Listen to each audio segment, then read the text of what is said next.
guys, isang napakagandang araw na naman sa inyo mga katropa. Ito si Kabady mo ako dito pa rin sa negosyo ng pagbababoya.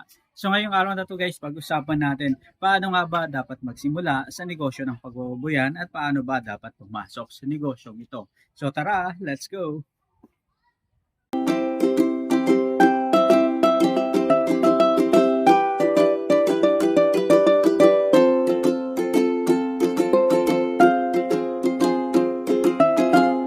So ito na guys, pag-usapan natin. Maraming mga kwento at istorya tungkol sa negosyo ng pagbabayan. May kwento tungkol sa success at syempre may kwento rin tungkol sa failure sa negosyong ito. Dahil ang negosyong ito ay napaka-sensitive na business at hindi lagi nagkakataon na patuloy at dire-diretso ang kita. Marami tayong mga katropa ng mga magbababoy, mga hog racer, katulad natin, naranasan natin kung paano kumita, paano malugi, at paano muling bumangon sa negosyo ng pagbababoyan. Ang negosyo ng pagbababoyan ay isang industriya na dapat bago mo pasukin, alamin mo muna yung pinapasok mo para at least masiguro mo at makuha mo yung tamang patama sa negosyong ito. So tara guys, pag-usapan naman natin ano ba yung mga bagay na dapat natin gawin para at least maging maayos ang ating pagsisimula sa negosyong ito. So para sa akin, kung ikaw ay isang backyard hog racer at merong maliit na puhunan, maaari ka guys magsimula sa isa o dalawang baboy lamang. Bakit ba sinasuggest natin na isa o dalawang baboy lamang? Mas maganda na magsimula sa isang maliit na negosyo ng babuyan para at least paiwasan mo yung risk ng pagkalugi. Bakit ganun? So, papasok nga tayo sa negosyo para kumita. Kasi nga, ang negosyo ng pagbababoyan ay hindi naman fiksyan. Yung bigas, minsan dire-diretso yung presyo na mataas. Pero sa negosyo ng pagbababoyan, hindi laging ganun ang sitwasyon. May mga pagkakataon, may mga buwan na maaaring bumaba ang presyo ng merkado sa live weight ng baboy. Lalo pa, minsan nagkakataon talaga na nalulugi pa ang mga katropa natin ng magbababoy. So paano natin may iwasan yan? Sa pamamagitan ng pag-aalaga ng konting baboy muna para maiwasan natin ang risk. Kasi nga, sa konting baboy na alaga, makukuha natin yung tamang patama. Nandyan yung tamang pag-aalaga ng baboy, tamang pakain sa baboy, at ano ba yung mga gamot, vitamins na kailangan para mapalaki natin ang ating mga alagang baboy ng maayos. Ganyan din, malalaman natin paano ba ibenta yung baboy, paano timbangin, kiluhin ang baboy, at saan ba natin ibebenta. Sa pamamagitan ng pagkakaroon ng isang maliit na baboyan at pagkakaroon ng experience sa pag-aalaga ng baboy, sa napaka-basic na paraan, matututo tayo kung paano pagganahin ang negosyong ito. Ito na, bakit nga ba sinasuggest natin na dalawang baboy lamang? Ito guys, ang budget noon sa negosyo ng pagbababoyan, salitaan lang, laway lang ang puhunan. Magkaroon ka ng kaibigan, reregaluhan ka na ng baboy. Pero sa ngayon, ang negosyo ng pagbababoyan, para makabili ka ng piglets, kailangan mo magkaroon ng 3,500, minsan 4,000 pesos hanggang 5,000 pesos. Sa piglets pa lang yan. Paano na pagdating naman sa pakain sa baboy? Para mapalaki mo ang isang baboy at gawing patiner, sa loob ng 3.5 hanggang 4 na buwan o 5 buwan ng pag-aalaga, maaari ka guys makagastos ng 8,500 hanggang 10,000 pesos. Depende kung gaano ba kalaki ang gusto mong mapalaki ang baboy, kung ano ba yung target weight mo. Kung normal na 100 kilos mo gustong palakihin yung baboy, isapat na yung budget na 9,000 to 10,000 pesos para at least maging magana, maging maganda ang iyong negosyo ng pagbababoyan at makuha mo ang tamang resulta. Ibig sabihin mga katropa, hindi tipid ang pagpapakain natin sa mga alaga nating baboy.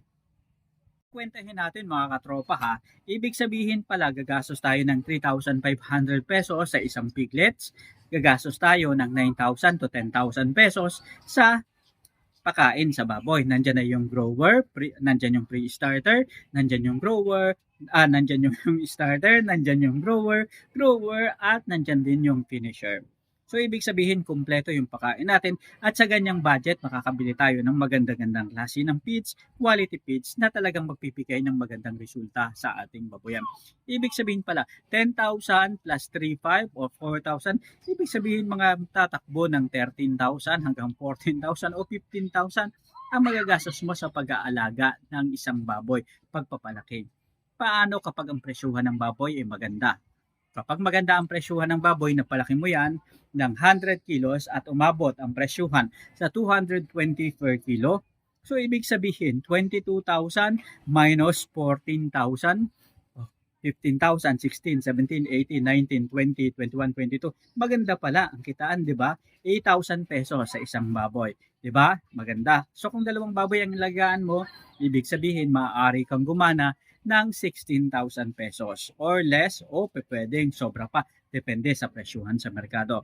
Ito naman, paano kung bumaliktad ang presyuhan ng baboy at biglang bumagsak ang presyo? Paano kung 14,140 per kilo yung presyuhan ng baboy? Ibig sabihin, quits ka lang dyan mga katropa. Hindi mo pa napapayaran yung labor cost, which is ikaw na mismo. Dapat kasi kahit ikaw yung may-ari ng babuyan at piggery, dapat binabayaran mo yung sarili mo. Kasi sa pamamagitan lang ng ganyang sistema ng pagbabudget sa ating babuyan, doon natin marirealize yung tamang profit sa ating negosyo. Dapat tayong magbababoy, ini-start natin na bayaran yung ating sarili kasi hindi dapat natin ililibre yung serbisyo na binibigay natin kasi oras natin yung nakukuha sa pag-aalaga ng baboy. Ang isa lang sa maganda sa mga nag-aalaga ng baboy is katuwaan, libangan na talaga nila, passion talaga nila ang negosyo ng pagbababoyan. Kaya karamihan sa mga magbababoy talagang hindi ito sinasali sa kwentahan ng profit. Hindi ito binabawas sa profit, hindi ito dinadagdag dun sa cost nila sa kanilang baboyan, which is dapat hindi nangyayari. Dapat ngayon pa lang tayong mga magbababoy, tayong mga hog raiser, matuto na tayo. Idagdag na natin dun sa production cost natin o sa cost ng pagnenegosyo ng negosyong baboyan ang labor cost kahit tayo mismo ang nag-aalaga ng baboy. Mga katropa, ibig sabihin pala maganda pala ang kitaan sa negosyo ng pagbababoyan sa ngayon, di ba? Kasi maganda ang presyuhan. Ibig sabihin dun sa computation natin mga katropa, hindi pa pala kasama dun yung mga bakuna, vitamins, vaccine na binibigay natin sa ating mga alaga, which is very minimal lang din kung marami tayong mga alagang baboy.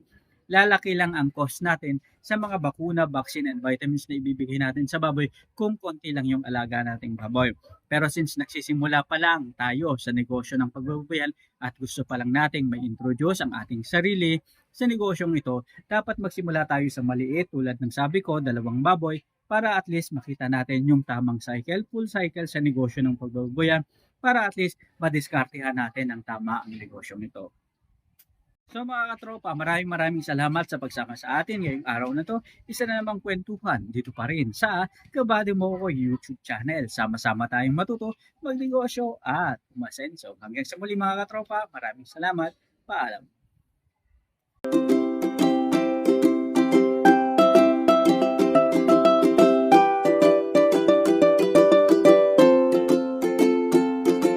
Tayo ngayon